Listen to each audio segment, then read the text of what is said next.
ጥያቄና መልሱ አቀናለሁ። ያው ርዕሳችን ከመላእክት ጋር ከነገደ መላእክት ጋር የተያያዘ ነው። እሺ መጀመሪያው ጠያቂያችን የጠየቀን ጥያቄ ከኔ ጋር ናችሁ? እግዚአብሔር ከሁላችንም ጋር ይሁን። እግዚአብሔር ጠያቂው እንዲህ ይለናል። እግዚአብሔር በሁሉም ቦታ የሚገኝ አምላክ ፈጣሪ ነው፣ በባህሪውም ሙሉ በኩልሄ ነው ይባላል።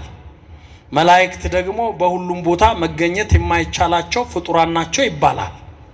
ለምሳሌ የገብርኤል በዓል ቀን እንደዚህ ከሆነ የገብርኤል በዓል ቀን ቅዱስ ገብርኤል የሚገኘው የትኛው ቤተክርስቲያን ነው? ጥያቄው የኔ አይደለም፣ ሌላ ሰው ጠይቆኝ ነው ይላል። ኦርቶዶክስ አማኝ ነኝ፣ ግን ጥያቄው ሌላ ሰው ጠይቆኝ ነው። እግዚአብሔር በባህሪው በሁሉም ቦታ ይገኛል፣ ሙሉ በኩልሄም ነው ይባላል። መላእክት ደግሞ ፍጡራን ናቸው። ገብርኤል ሲባል አንድ መልአክ አለ፣ ሚካኤል ሲባል አንድ መልአክ አለ፣ ሩፋኤል ሲባል አንድ መልአክ አለ። ስለዚህ የገብርኤል በዓል ቀን የት ነው ያለው? በሁሉም ቦታ የሚገኝ ከሆነ ነው አጠያየቁ። እግዚአብሔርን ሆነ ማለት አይደለም ወይ? በአንድ ቦታ ነው የሚገኘው ለማለት ነው። በአንድ ቦታ ከተገኘ ደግሞ እናንተ ያላችሁ የገብርኤል ቤተክርስቲያን ብዛቱ ብዙ ነው፣ ዋናው ገብርኤል የቱ ጋር ነው የሚል ፍና ተሳልቆ ያለበት ወይንም ማሾፍ ያለበት ጥያቄ ነው ማለት ነው። ግልጽ ነው? እሺ ገብርኤል ቁልቢ ገብርኤል አለ፣ አዲስ አበባ ደግሞ ብዙ ገብርኤል አለ፣ ለንደን ገብርኤል አለ፣ አሜሪካ ገብርኤል አለ፣ አውሮፓ ገብርኤል አለ፣ ቤተክርስቲያኑ አለ። በመጀመሪያ ደረጃ ይሄንን መልስ የሚሰጠው ራሱ ቅዱስ ገብርኤል ነው ለሚጠይቀን ሰው። ጥያቄው እርግጠኛ ነኝ የሌሎች ነው፣ ያመጣው ሰው የኛ ሊሆን ይችላል። ቅዱስ ገብርኤል ምን ብሎ ይመልሳል? የሉቃስ ወንጌል ምዕራፍ 1 ከቁጥር 19 ላይ ገብርኤል ምን ይላል? አነ ውእቱ ገብርኤል ዘእቀውም ቅድመ እግዚአብሔር፣ እኔ በእግዚአብሔር ፊት የምቆመው ገብርኤል ነኝ። በማን ፊት የምቆመው? ገብርኤል ነኝ አለ። በእግዚአብሔር ፊት የምቆመው።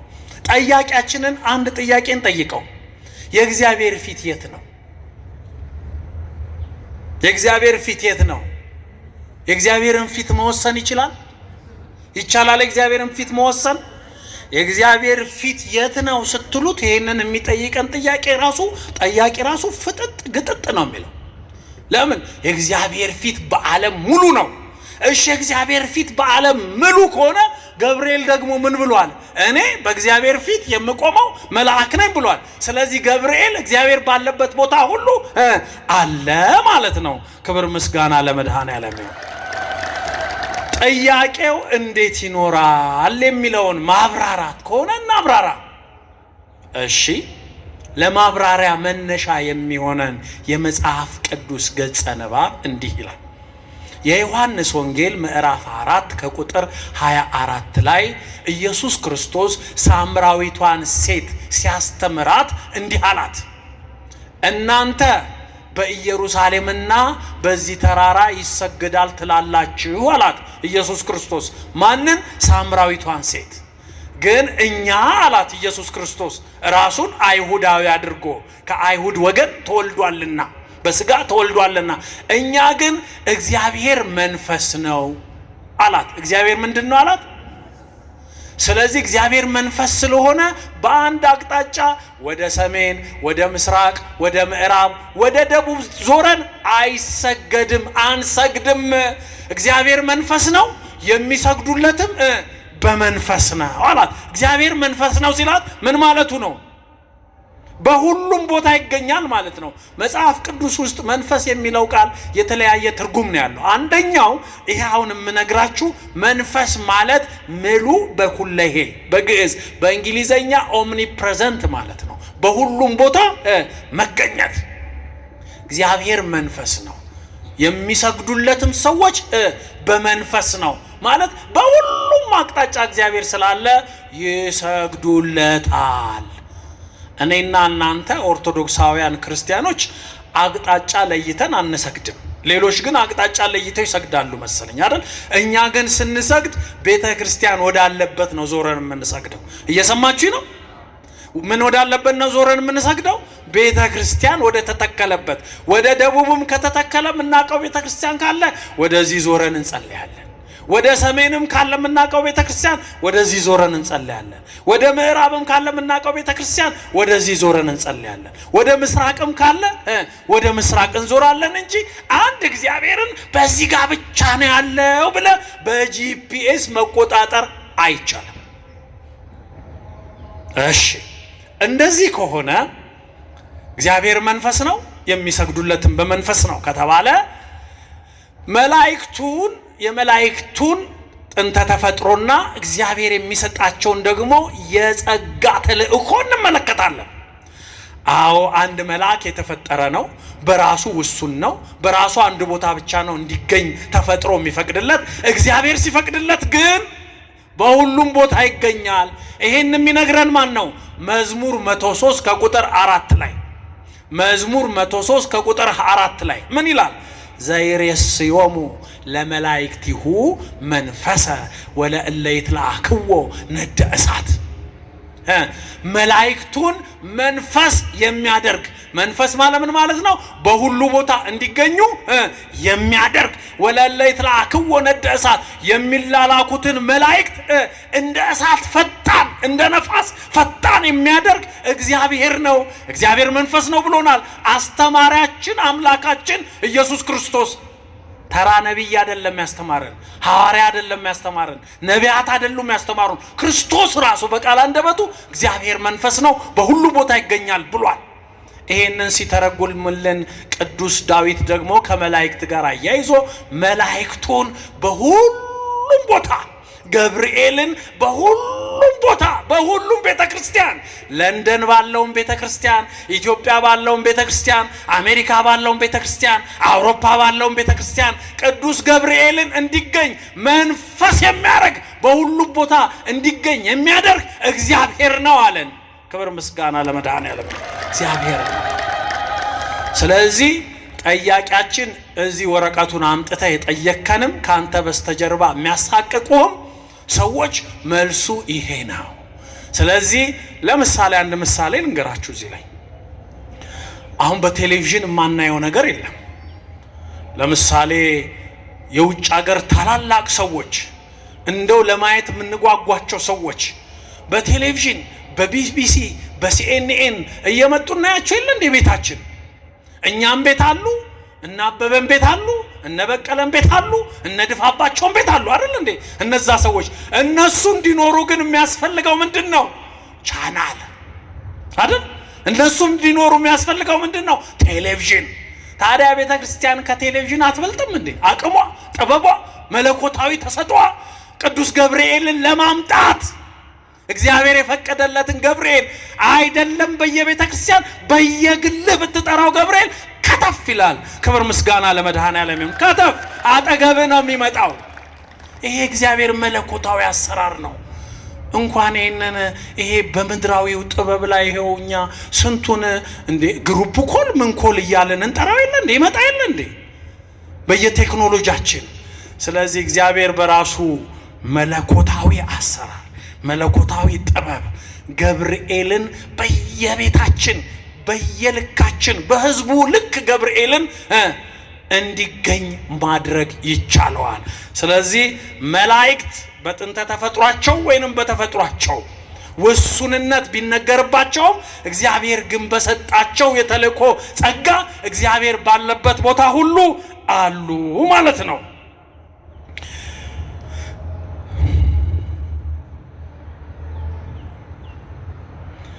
እሺ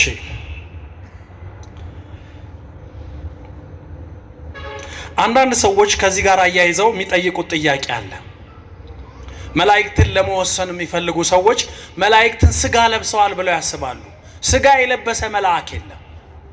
መላእክት ስጋ አላቸው ወገኖቼ? የላቸውም። አጥንት አላቸው? የላቸውም።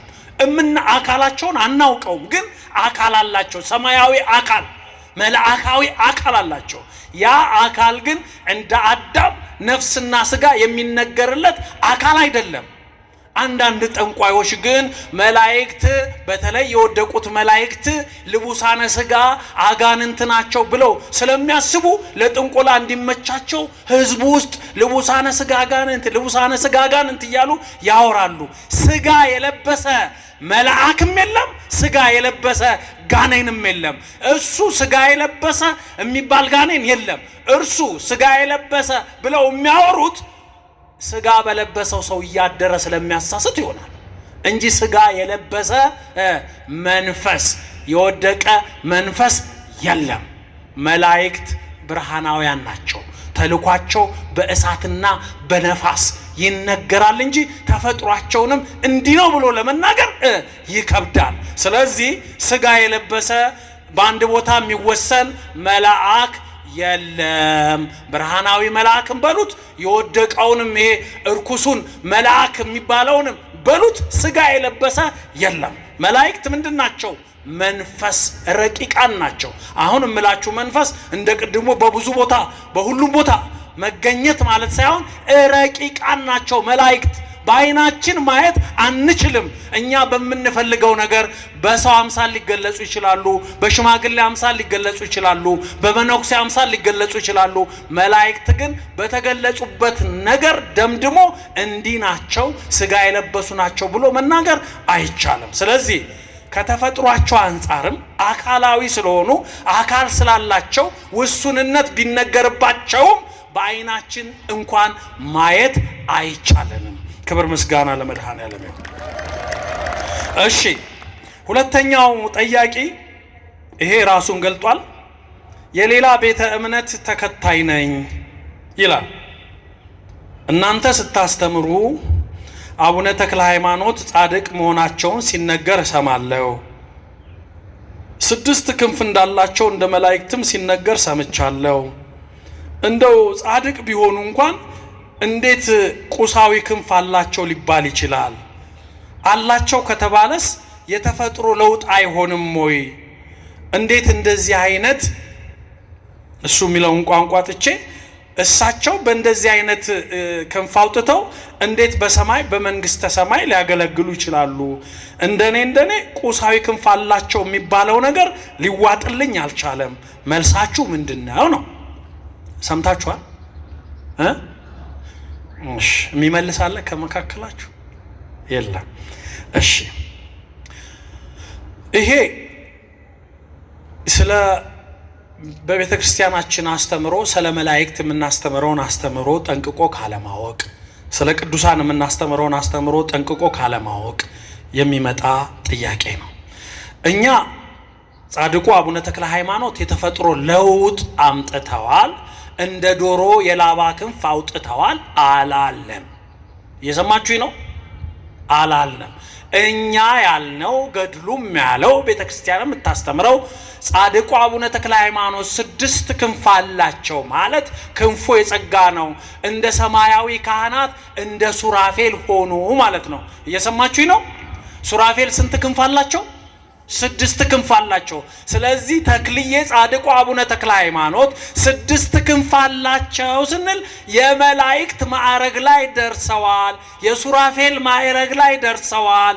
በሰማዩ ቤተ መቅደስ በምድሩ ብቻ ሳይሆን በሰማዩ ቤተ መቅደስ ከመላእክት ጋር እኩል ተሰልፈው በሁለቱ ክንፋቸው ፊታቸውን በሁለቱ ክንፋቸው እግራቸውን ሸፍነው በሁለቱ ክንፋቸው እያሸበሸቡ ይቀድሳሉ፣ እግዚአብሔርን ያመልካሉ ማለት እንጂ ካለ ተፈጥሮ ወይንም ካለ ፍጥረት እላያቸው ላይ አለ ማለት አይደለም። ስለ ጸጋቸው ነው እየተነገረ ያለው። ገብቷችኋል? እሺ ይሄ እንደዚህ ከሆነ የቅድስናቸውን ማዕረገ መላእክት ላይ መድረሳቸውን መናገራችን ነው። ሁለተኛው ደግሞ 6 ክንፍ አላቸው ስንል ጻድቁ አቡነ ተክለ ሃይማኖት ከአዳም በኃጢአት ምክንያት በአዳም በኩል ያጣነውን 6ቱን ጸጋዎች ወይንም 6ቱን ሀብታት ይባላሉ መተርጉማን አዳም 7 ሀብታት ነው ያሉት ይላሉ። አንዱ ለሁለት ተከፍሎ ነው 7 የሆነው። ሀብተ ኃይል ሀብተ መዊ የሚለውን ዘርዝረውት ነው። አዳም የነበረው 6 ጸጋ ነው። ያንን የአዳምን 6ቱንም ጸጋ አቡነ ተክለ ሃይማኖት አላቸው ማለት ነው። 6 ክንፍ አላቸው ማለት። ለምሳሌ ሀብተ ጥበብ የጥበብ ጸጋ አላቸው። እግዚአብሔር የገለጸላቸው ዕውቀት አላቸው። የማስታረቅ የማስማማት የዕውቀት ጸጋ አላቸው ማለት። የትንቢት መጻእያቱን ኢትዮጵያ ላይ ምን እንደሚደረግ አስቀድመው የተናገሩት ብዙ ትንቢት አለ። አዎ አቡነ ተክለ ሃይማኖት የትንቢት ጸጋ አላቸው። ሀብተ መንግስት ምድራዊ ነገስታትን ያሸማገሉ ያስታረቁ ታላቅ ጻድቅ አባት ናቸው። ሀብተ ክህነት ልዩ የሚያደርጋቸው በቤተ ክርስቲያናችን አስተምሮ ኢትዮጵያ ካህን ባጣችበት ዘመን ጳጳስ ባጣችበት ዘመን የግብጽ መነኮሳት ከግብጽ በቀሩበት ዘመን ሀብተ ክህነት በቅዱስ ሚካኤል አማካኝነት ኢየሱስ ክርስቶስ ሰጥቷቸው 12ቱን ንውራነ እድ ሾመው በኢትዮጵያ ውስጥ የክህነት ስራ እንዳይቋረጥ ያደረጉ እግዚአብሔር የሾማቸው ሊቀ ካህናችን ናቸው። ክብር ምስጋና ለመድኃኔዓለም ይሁን። ሀብተ ፈውስ ድውያንን መፈወስ አጋንንትን ማውጣት የተሰጣቸው ጸጋ ጥበብ ነው፣ ሀብት ነው። ሌላው ሀብተ ኃይል ወይንም ሀብተ መዊ የሚባለው ደግሞ ዲያብሎስን ድል መንሳት፣ አንድ እግራቸው በፈተና እስኪቆረጥ ድረስ አንድ እግራቸውን እስኪያጡ ድረስ 7 ዓመት በአንድ እግራቸው ቆመው የጸለዩ ዲያብሎስን ድል የነሱ ሀብት የተሰጣቸው ጻድቅ አባት ናቸው ማለት ነው። አቡነ ተክለ ሃይማኖት 6 ክንፍ አላቸው ማለት። የሳለውም 6ቱን ክንፍ ይሄንን ምስጢር ለመተርጎም እንጂ ምድራዊ ነገር ለማውራት አይደለም። አልገባችሁ? እልል ብላችሁ እግዚአብሔርን አመስግኑ። እሺ 3ኛ ጥያቄ በኦርቶዶክስ አስተምህሮ በራእይ 12 ከቁጥር 1 ላይ ታላቅ ምልክትም በሰማይ ታየ፣ ፀሐይንም ተጎናጽፋ ጨረቃ ከእግሮቿ በታች አላት፣ በራሷም ላይ የ12 ከዋክብት አክሊል የሆነላት አንዲት ሴት ነበረች ተብላ የተጠቀሰችው ሴት እናንተ ስታስተምሩ የኢየሱስ እናት ማርያም ናት ሲባል ሰምቻለሁ።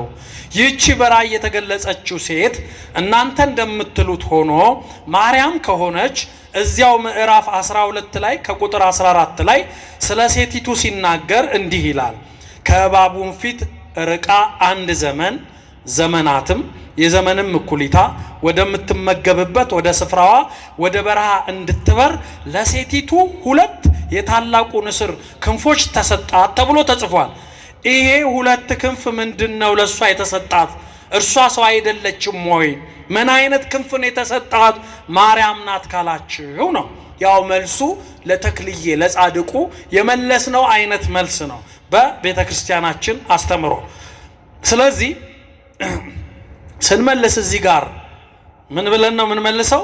እመቤታችን ጠያቂያችን እንደጠየቀን እንድትበር ለሴቲቱ 2 የታላቁ ንስር ክንፎች ተሰጣት ሲል ያ ክንፍ ምንድነው እያለን ነው። ስንመልስ 2 ክንፍ አላት የተባለው የአዳም የበደል ሞት ወይንም ጥንተ አብሶ ወይንም የውርስ ኃጢአት የሚባለው ኃጢአት እንዳይዛት እንዳያስቀራት እርሷ ንጽሕት ስለሆነች እርሷ ቅድስት ስለሆነች ቅድስናዋን ንጽህናዋን ድንግልናዋን ለመናገር በዲያብሎስ ቁራኝነት አልተያዘችም። የአዳም በደል የለባትም። ንጽሐ ስጋ ንጽሐ ነፍስ። ይሄንን ቃል በሉልኝ። ንጽሐ ስጋ በሉ። ንጽሐ ስጋ ንጽሐ ነፍስ። የነፍስ ንጽህናና የስጋ ንጽህና ይሄ 2ቱ ነው የእመቤታችን ምን የተባለው ክንፍ የተባለው። ንጽሐ ስጋ ስላላት በስጋ ኃጢአት አልተገኘባትም። ንጽሐ ነፍስ ስላላት በሐሳብም ኃጢአት የለባትም። ይሄ 2ቱ ስለሌለባት እመቤታችን ሞት አልያዛትም፣ ዲያብሎስ አልያዛትም፣ የአዳም በደል አልያዛትም። ወዴት ሄደች? ወደ ልጇ ወደ ሰማይ በረረች በ2ቱ ክንፏ። ይሄ ነው 2 ክንፍ። ክብር ምስጋና ለመድኃኔዓለም።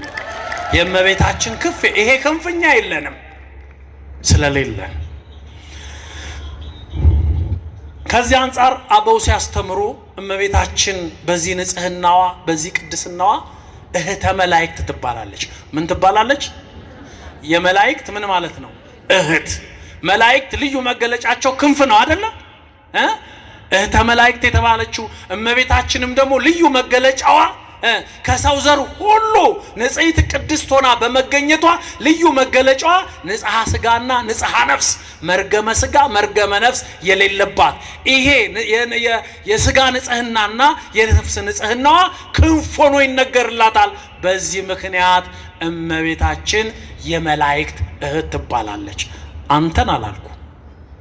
እመቤታችን አዳም ኃጢአት ሳይሰራ በነበረበት ማንነቱ በኤደን ገነት ሳለ ሱራፌልና ኪሩቤል ይላላኩት ነበረ ወንድማችን እያሉ። እሱ ግን ያንን ወንድማችን የተባለበትን ማንነት በኃጢአት አግዱፎታል። ያልጎደፈው ማንነት የተገኘው ድንግል ማርያም ላይ ነው። ንጽሐ ስጋና ንጽሐ ነፍስ የእመቤታችን ክንፍ የተባለው ወይንም ሁለቱ ክንፎች የተባሉት እነዚህ ናቸው ማለት ነው። እሺ ሌላኛው አራተኛ ጥያቄ አቡነ ተክለ ሃይማኖት ገድላቸውን ሳነበው ተክልዬን ይዟቸዋል። ይህ ሰውዬ ዛሬ ድጋሚ ነው አይደል ጥያቄ ጠያቂያችን ማለት አቡነ ተክለ ሃይማኖት ሰይጣንን አመነኮሱ ይላል በገድላቸው። እንዴት ሰይጣን ሊመነኮስ ይችላል ነው ጠያቂው። እንደው ዝም ብሎ በደረቁ ካነበቡት እኮ አይገባም። የኢየሱስ ክርስቶስ የማቴዎስ ወንጌል ምዕራፍ 16 ከቁጥር 18 ጀምራችሁ ስታነቡት ዝቅ ብሎ ጴጥሮስን ካመሰገነው በኋላ ስለ ኢየሱስ ክርስቶስ እውነተኛ ምስክርነት ከሰጠ በኋላ ቅዱስ ጴጥሮስ በክርስቶስ ተመስግኗል። በኋላ ግን ጴጥሮስ ኢየሱስ ክርስቶስ እኔ እሰቀላለሁ፣ እሞታለሁ፣ እነሳለሁ፣ ዓለምን አድናለሁ ሲል የጴጥሮስ እምነት ቅድም እንዳልኳችሁ ከጸሐፍት ፈሪሳውያን ወገን ኢሴንሶች የሚባሉ ቡድኖች አሉ። ኢየሱስን መልአክ የሚሉ እየሰማችሁ ነው። ጴጥሮስም እንደሱ ነው የሚያስበው። ኢየሱስ ክርስቶስ ሳይሰቀል ሳይሞት ሳይነሳ ዝም ብሎ እንዲያድነው ነው የሚፈልገው። ከዚያ ጴጥሮስ ምን አለ? አረ ጌታ ሆይ አይሁንብህ፣ እንዳትሞት እንዳትሰቀል ሞትንም ድል ከኛ እንዳትለይ አለው። ያኔ ጴጥሮስ ምን አለው? ማን ነው? ኢየሱስ ክርስቶስ ምን አለው? አንተ ሰይጣን አላለው? ምን አለው? አንተ ሰይጣን አለ። ጴጥሮስም በአካል አይደለም ሰይጣን ያለው የሰይጣን ትምህርትን የሚከተል ምክንያቱም የሰውን እንጂ የማንን አትሰማማለው? የእግዚአብሔርን አትሰማማለው። እዚህ ጋር ሰይጣን የተባለው ማን ነው? ጴጥሮስ ላይ ያደረ ሰይጣናዊ ትምህርት በሰዎች በኩል በኢሴንሶች በኩል የመጣ ትምህርት የዛ ተከታይ ነው። ሐዋርያት እኮ ሁሉም ሲከተሉት እኮ የየግል እምነታቸውን ይዘው ነው የተከተሉት። በኋላ ነው እየጸዱ ክርስቲያኖች የሆኑት። የሐዋርያት ሥራ ምዕራፍ 11 ከቁጥር 26 ላይ ሐዋርያትም ደቀ መዛሙርቱም በአይሁድ ክርስቲያኖች ተባሉ ይላል። እስከዛ ክርስትና ማልታየባቸውም በደንብ እስከዛ የየግል እምነት ነበራቸው። በየግላቸው የሚሄዱበት ብዙ መንገድ ነበረ። የጠራ ክርስትናቸው መስበክ የጀመሩት በኋላ ነው። ጴጥሮስ ከመጣበት ከሱ ከቤተሰባዊ ታሪክ ከመምህራኖቹ ኢየሱስን እንደ መልአክ ቆጥሮት ነበር። ይሄ የማ ትምህርት ነው አለ ኢየሱስ ክርስቶስ። የሰው ሰይጣን የተባለው እዚህ ጋር ማን ነው? ሰው። ስለዚህ አቡነ ተክለ ሃይማኖት ሰይጣንን አመነኮሱ ተብሎ ቢጻፍ ያመነኮሱት ሰይጣን ያደረበትን ሰው አስለቅቀው ነው ማለት ነው። ግልጽ አይደለም? ሰይጣን ያደረበት ሰው አለ፣ አጠመቁት፣ ፈወሱት። ያን ሰውዬ ግን አጠመቁት። ጸሐፊው ይሄንን ለመግለጽ መጽሐፍ ቅዱስ የሚያውቅ ጸሐፊ ነው። ገድል የጻፈው እኮ የጴጥሮስን ታሪክ የሚያውቅ ጸሐፊ ነው ገድል የጻፈው። ጴጥሮስን ኢየሱስ ክርስቶስ አንተ ሰይጣን ብሎ እንደገሰጸው የሚያውቅ ጸሐፊ ነው ገድላቸውን የጻፈው። ስለዚህ ጻድቁ አቡነ ተክለ ሃይማኖት ያመነኮሱት ሰው እንጂ ሰይጣን አይደለም። ክብር ምስጋና ለመድኃኔዓለም ይሁን። ከዚህም ሌላ ኢየሱስ ክርስቶስ ሲያስተምር አጋንንት ያደረባቸው ለምሳሌ መግደላዊት ማርያም ስንት አጋንንት ነበረባት ይላል? 7 አይደለ? 7 አጋንንት። ያንን አጋንንት ከራሷ ላይ አስወገደና ኢየሱስ ክርስቶስ አነጻትና ያን ጊዜ እሷ በገንዘቧም በህይወቷም የሉቃስ ወንጌል ምዕራፍ 8 ላይ እንደተጻፈው መግደላዊት ማርያም ኢየሱስ ክርስቶስን በገንዘቧም በህይወቷም ታገለግለው ነበር ይላል። ዝም ብሎ ታገለግለው ነበር አይልም። ሲጀምር ታሪኩ ምን ይላል? 7 አጋንንት ይወጣላት ማርያምም ይላል። እየሰማችሁ ነው? ስንት አጋንንት ይወጣላት? 7 አጋንንት ታገለግለው ነበር። ስለዚህ ኢየሱስ ክርስቶስን መግደላዊት ማርያም ታገለግለው ነበር ማለት ከናጋንንቷ ነው ታገለግለው እንዴ? አይደለም፣ ከነጻች በኋላ። ስለዚህ ጻድቁ አቡነ ተክለ ሃይማኖት አመነኮሱት የተባለው በቁሙ ሰይጣን ሳይሆን ሰይጣን ያደረበት የነጻን ሰው አመነኮሱ ለማለት የተጻፈ ነው። እሺ፣ ሌላኛው ጥያቄ 5ኛ ጥያቄ ነው። የሉቃስ ወንጌል ምዕራፍ 22 ከቁጥር 23 ላይ ጠያቂያችን እንዲህ ይለናል። ሳነበው አባት ሆይ ብትፈቅድ ይህችን ጽዋ ከኔ ውሰድ፣ ነገር ግን የኔ ፈቃድ አይሁን ያንተ እንጂ እያለ ኢየሱስ ክርስቶስ ይጸልይ ነበር። በዚህን ጊዜ ከሰማይም የሚያበረታታው መልአክ ታየው ይላል። ኢየሱስ ክርስቶስ አምላክ ከሆነ ይላል ጠያቂያችን፣ እንዴት ከሰማይ መጥቶ የሚያበረታታው መልአክ ይታየዋል? እንዴት መልአክ ኢየሱስን ያበረታታዋል እያለ ነው። እየሰማችሁ ነው? ይሄ ጥያቄ ነው። እሱ እንግዲህ ሲፈታው ማበረታታት የሚለውን የፈታበት መንገድ ነው። እሺ፣ ከዚህ በፊት እንደምለው ቋንቋ መቼም እንደያገባቡ ነው የሚፈታው አይደል? ላንተ ሲሆን መልአክ ሲመጣ ሊያበረታታ ይችላል። እግዚአብሔር ፊት ሲቆም ግን መልአክ ያበረታታል አይባልም። በእኛ ቋንቋ አይተረጎምም። ቋንቋው እንኳን ቢኖር አንድ ምሳሌ ልንገራችሁ። እኛ እንበላለን አይደል? መብላት እንጀራ እንበላለን፣ ውሃ እንጠጣለን፣ ዳቦ እንበላለን፣ ስጋ እንበላለን። እቤታችሁ ያላችሁ መኪና ተመልከቱት። መኪናችሁም ይበላል አይደል? መኪና የሌላችሁም እንዳላችሁ አስቡ። ይቅርታ፣ መኪና ምንድን ነው የሚበላው? መኪና ነዳጅ ነው የሚበላው አይደል? አሁን ኤሌክትሪክም ይበላል። መኪና ነዳጅ ይበላል ማለት እንዳንተ ያኝካል ማለት ነው? ያላምጣል ማለት ነው? አንጀት አለው ማለት ነው? ሆዲቃ አለው ማለት ነው? ለመኪና ራሱን ችሎ ነው እንዴት እንደሚበላ የሚፈታው።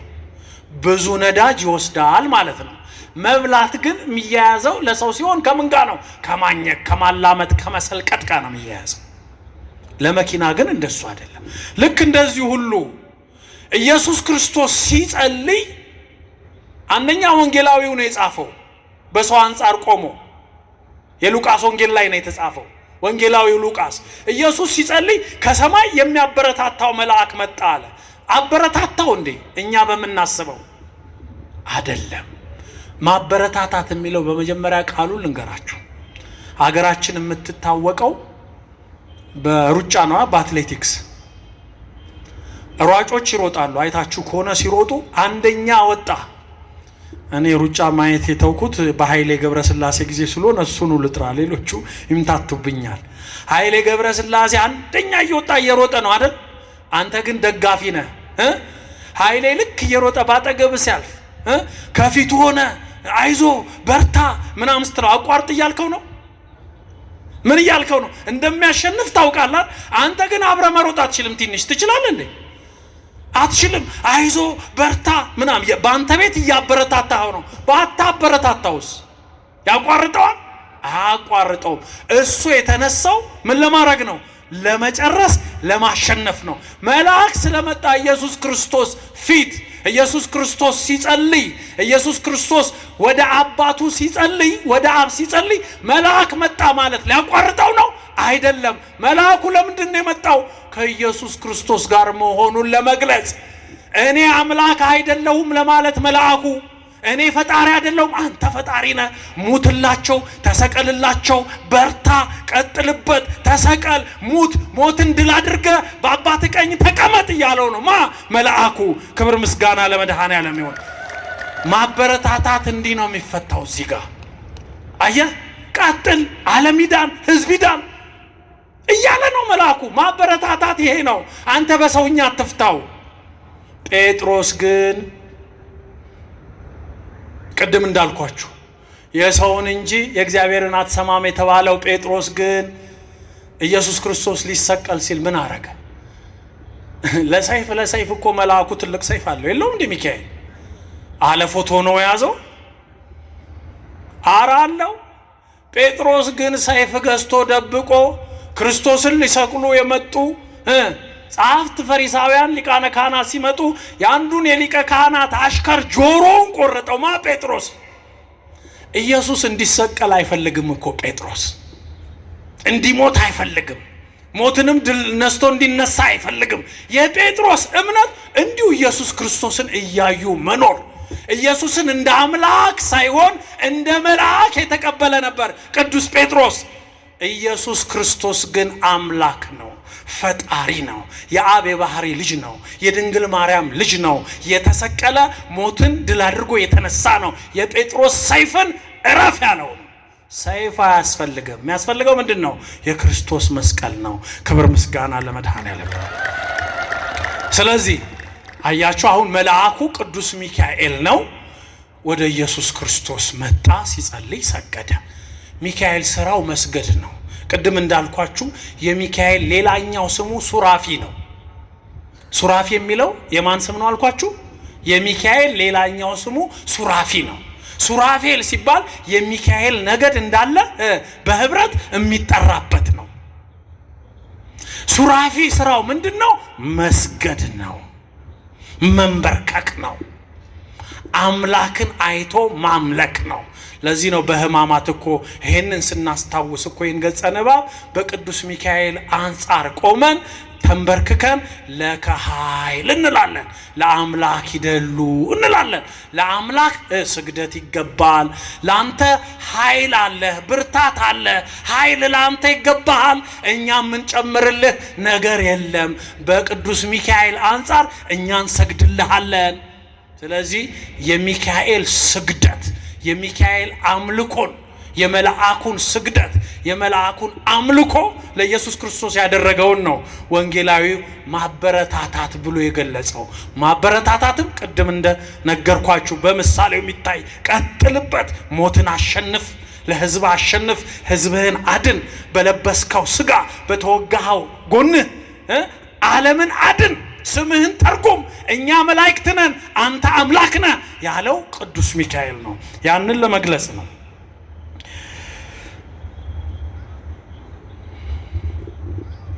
እሺ፣ ሌላኛው መልአኩ የታየው በፊት ለፊት ለኢየሱስ ክርስቶስ የታየው ትንቢቱና ምሳሌው ይፈጸም ዘንድ ነው።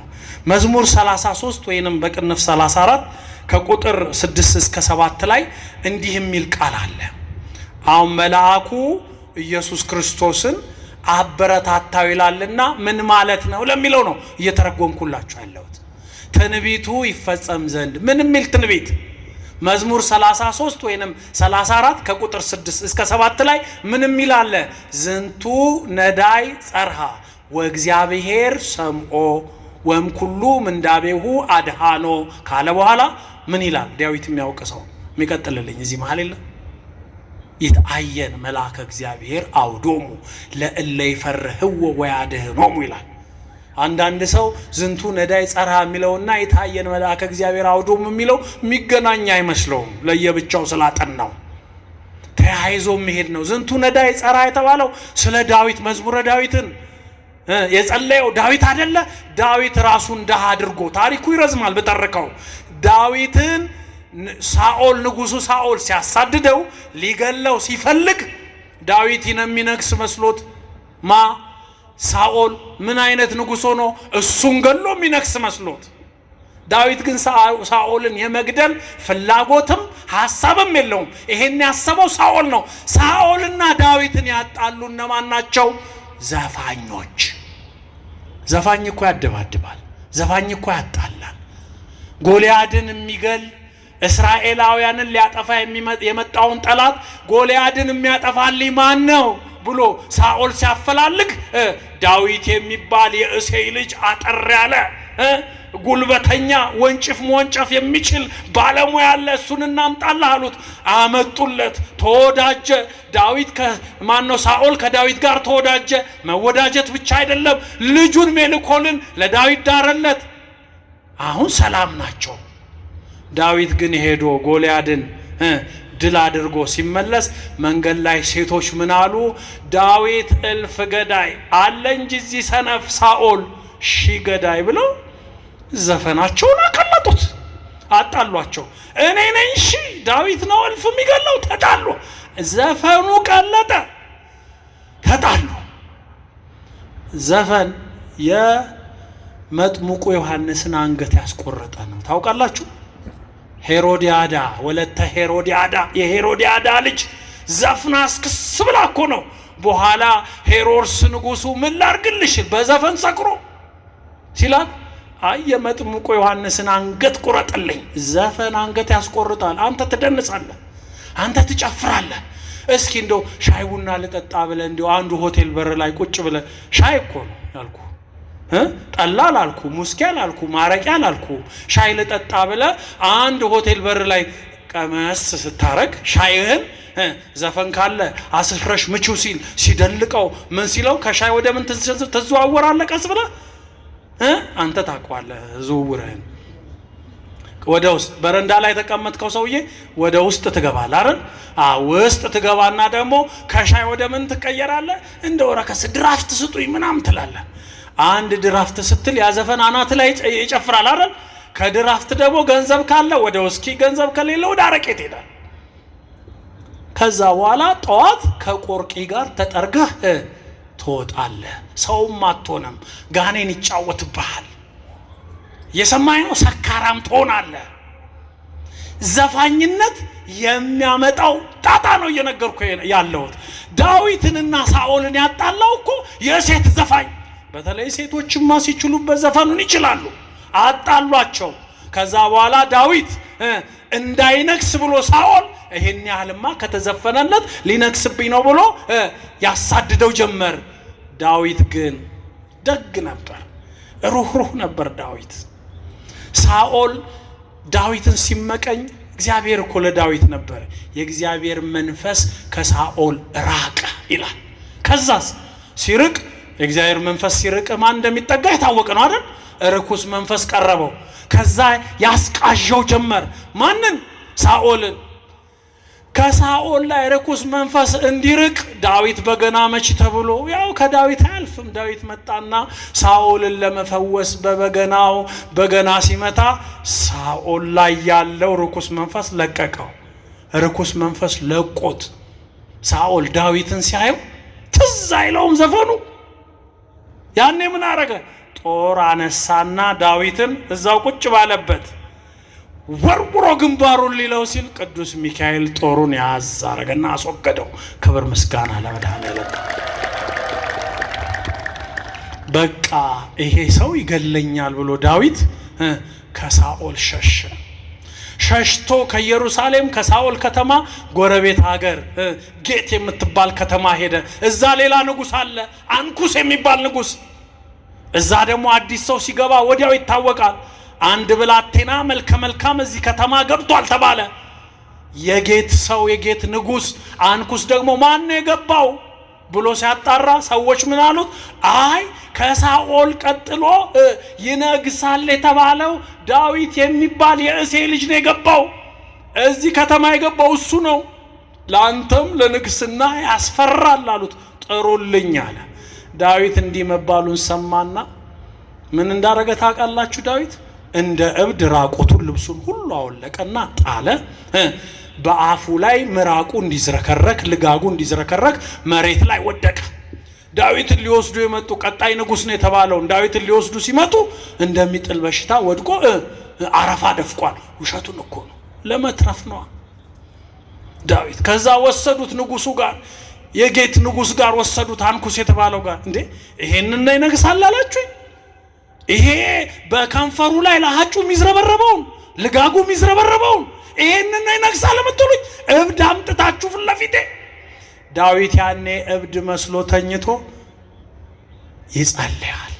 እግዚአብሔር ጸሎቱን ሰማው። በሉ ተንከባከቡት፣ ይዛችሁት ሂዱ አለ ንጉሱ። ያኔ ዳዊት ምን አለ? ዝንቱ ነዳይ ጸርሃ ወእግዚአብሔር ሰምዖ አለ። ማን ነው? ይሄ ድሃ ተጣራ፣ እግዚአብሔርም ሰማው፣ እንዳይገደል ሆነ። እግዚአብሔር ሰማው ካለስ በኋላ ወም ኩሉም እንዳቤው አድኃኖ፣ ከመከራ ሁሉ አዳነው። ከዛስ ይታየን መልአከ እግዚአብሔር አውዶሙ፣ የእግዚአብሔር መልአክ ዳዊት ሲጸልይ ለዳዊት ይታየው ነበር። ቅዱስ ሚካኤል። ክብር ምስጋና ለመድኃኔዓለም። ይሄ ትንቢት ይፈጸም ዘንድ ዝንቱ ነዳይ የተባለው ዳዊት የዳዊትን ሥጋ የለበሰ ኢየሱስ ክርስቶስን የሚገልጸው ነው። ለዳዊት ይታይ የነበረ ቅዱስ ሚካኤል፣ ዳዊት ደግሞ ማን ነው? ኢየሱስ ክርስቶስ ደግሞ በጌቴ ሰማኔ።